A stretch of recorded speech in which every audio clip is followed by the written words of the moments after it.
आज के वीडियो में हम सांख्यिकी के ऑब्जेक्टिव को लेकर के बात करेंगे। तो आप देखेंगे क्या, जब कभी भी आपसे औसत पूछे या माध्य पूछे तो इसका फॉर्मूला आपको पहले ही हम लिखा चुके हैं। और इसमें देखेंगे क्या, इसका फॉर्मूला होता है कुल आंकड़ों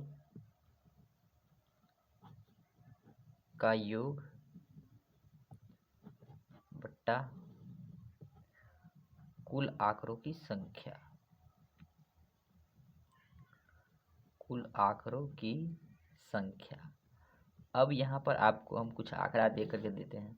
जैसे मान लीजिए 2 दे, 4 दे, 6 दे, 1 दे और 7 दे, और इसका माध्य कहीं निकालने के लिए या औसत कहीं निकालने के लिए तो आप क्या कीजिएगा, सबसे पहले इसे जोड़ लेंगे। तो 2 + 4 + 6 + 1 + 7 और बट्टा 1 2 3 4 5। तो 5 से भाग कर देंगे। 4 2 6 6 12 12 12 1 13 13 7 20 हो जाएगा। तो 20 और बट्टा में हो जाएगा 20 और बट्टा में हो जाएगा 5। अब इसे भाग करेंगे तो 5 का 20। इसका माध्य कितना आ जाएगा, 4 आ जाएगा। और अगर इसी में आपसे पूछ देगा कि 5 लगातार सम संख्या का माध्य कितना होगा, 5 लगातार प्राकृतिक संख्या का माध्य क्या होगा, तो सबसे पहले आपको इसका परिभाषा पता होना चाहिए। कौन क्या संख्या होगी, इस पर आप बना सकते हैं। अगर परिभाषा का अगर आपको वीडियो चाहिए तो आप कमेंट में हमें बता सकते हैं। तो अगर आपसे जैसे मान लिया जाए पूछ देगा कि 5 लगातार सम संख्या का माध्य क्या होगा, तो 5 लगातार सम संख्या होगा 2 4 6 8 10। अब क्या करेंगे, इसको माध्य कहेगा तो क्या करेंगे, सबको जोड़ लेंगे और 5 को है तो 5 से भाग कर देंगे। अब जोड़िएगा तो आप तो टोटल हो जाएगा 30 और बट्टा 5। 5 से भाग करेंगे 5 6 30। तो इसका वैल्यू कितना हो जाएगा, 6। क्योंकि 2 4 6 8 10 को जोड़े तो कितना होगा 30, और 30 में 5 से भाग किए तो 6 हो गया। तो ये आप यहाँ से माध्य का मान निकाल सकते हैं। इसी माध्य में क्या होता है कि अगर आप आपसे पूछ दे किसी माध्य का मान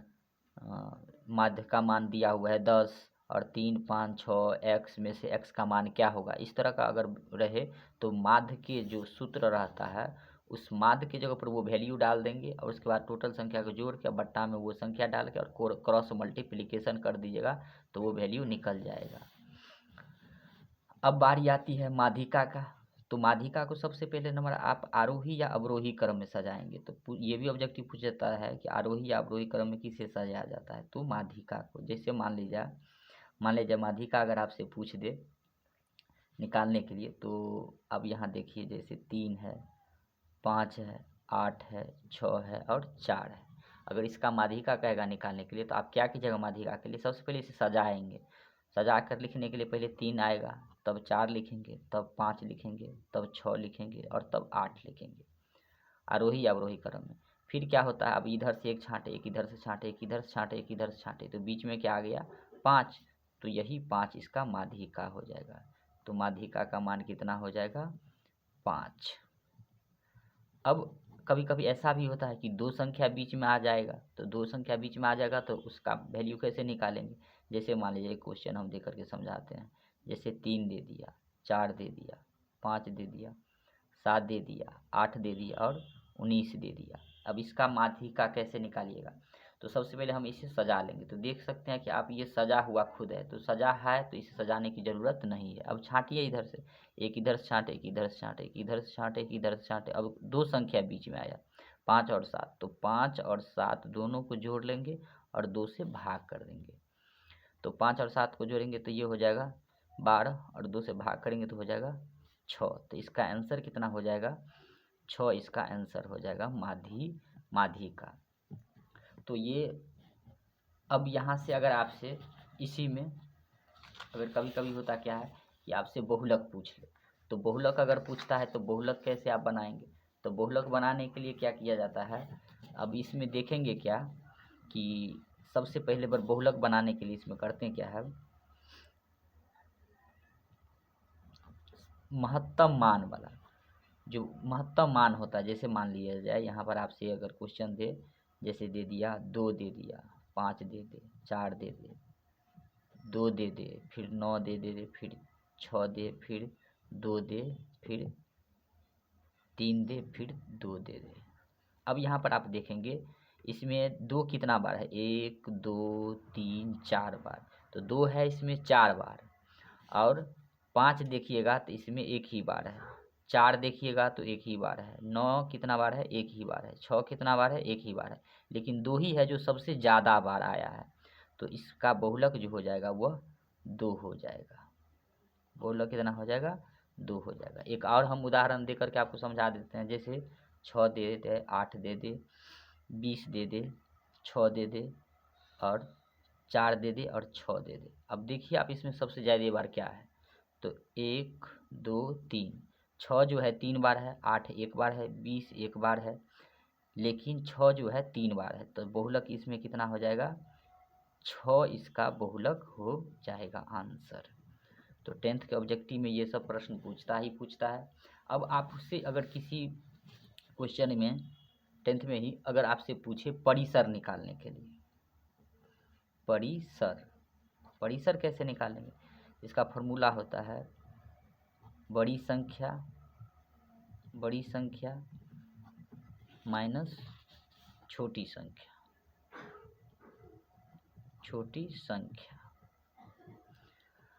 अब जैसे मान लिया जाए 3 दे दिया, 10 दे दिया, 9 दे दिया, और 15 दे दे, और आपसे पूछे इसका परिसर निकालने के लिए क्या कीजिएगा, तो सबसे बड़ी संख्या और सबसे छोटी संख्या में से घटा देंगे। तो बड़ी संख्या है 15, सबसे छोटी संख्या है 3, तो 15 में से 3 को घटा देंगे, तो 15 में से 3 को घटाएंगे तो यहाँ से हो जाएगा 12, तो 12 इसका क्या हो जाएगा, आंसर हो जाएगा। तो आप सबसे बड़ी संख्या को देखेंगे, सबसे छोटी संख्या को देंगे, दोनों को घटा देंगे।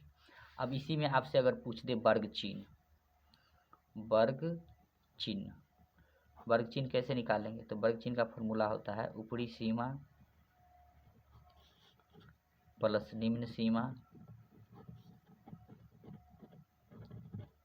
और बट्टा हो जाएगा 2।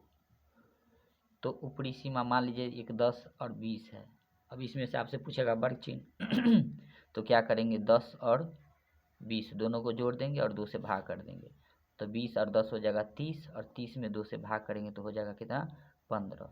तो 15 इसका क्या हो जाएगा, आंसर हो जाएगा इसका। अब इसी में आपसे कभी कभी कुछ ऐसे भी प्रश्न होता है, जैसे आपसे पूछ दे